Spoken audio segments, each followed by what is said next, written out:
नमस्कार दोस्तों, स्वागत है आप सभी का हमारे channel the mystical beyond science में।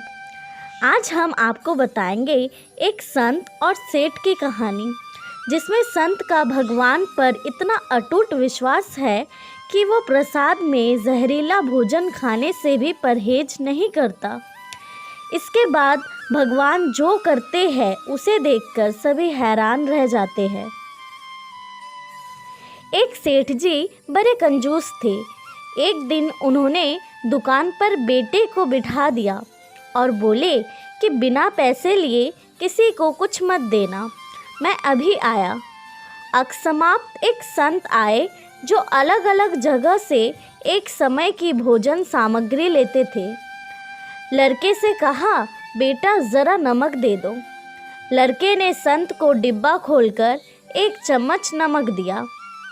कुछ समय बाद सेठ जी आए तो देखा कि डिब्बा खुला पड़ा था। सेठ जी ने कहा कि क्या बेचा? बेटा बोला, एक संत जो तालाब पर रहते हैं उनको एक चम्मच नमक दिया था। यह सुनते ही सेठ का माथा ठनका। वो बोले, अरे मूर्ख, इसमें तो जहरीला पदार्थ है। अब सेठ जी भागकर संत के पास गए।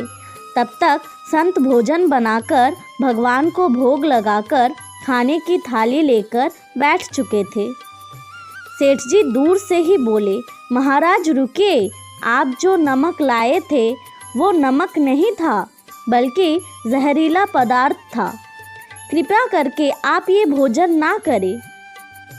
संत जी बोले, भाई हम तो प्रसाद लेंगे ही, क्योंकि भोग लगा दिया है। भोग लगाकर भोजन छोड़ नहीं सकते। अगर भोग नहीं लगाता तो भोजन बेशक छोड़ देते। यह कहकर संत ने भोजन को प्रसाद समझकर खाना शुरू कर दिया। सेठ जी के होश उड़ गए। वो रात भर वहीं बैठे रहे। सेठ को रह रहकर ये चिंता सता रही थी कि अगर संत को कुछ हो गया तो बड़ी बदनामी होगी। रात में अगर तबीयत बिगड़ी तो कम से कम वैद्य को दिखा देंगे। सोचते सोचते उसे नींद आ गई। सुबह रोज की तरह संत जल्दी उठ गए और नदी में स्नान करने लगे। सेठ जी ने कहा, महाराज तबीयत तो ठीक है? संत बोले, भगवान की कृपा है। इसके बाद वे पूजा के लिए मंदिर चले गए। जैसे ही संत ने मंदिर का द्वार खोला तो देखा कि भगवान के श्री विग्रह के 2 भाग हो गए हैं और शरीर काला पड़ गया है।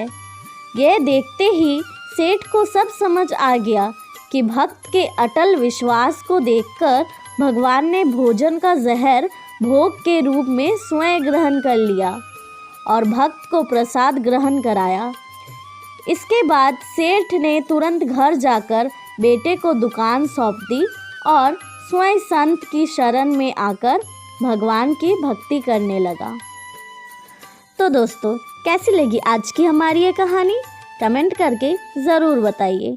लाइक, शेयर एंड सब्सक्राइब कीजिए हमारे channel the mystical beyond science को। भगवान आप सभी की इच्छाओं को पूर्ण करें। हरे कृष्णा।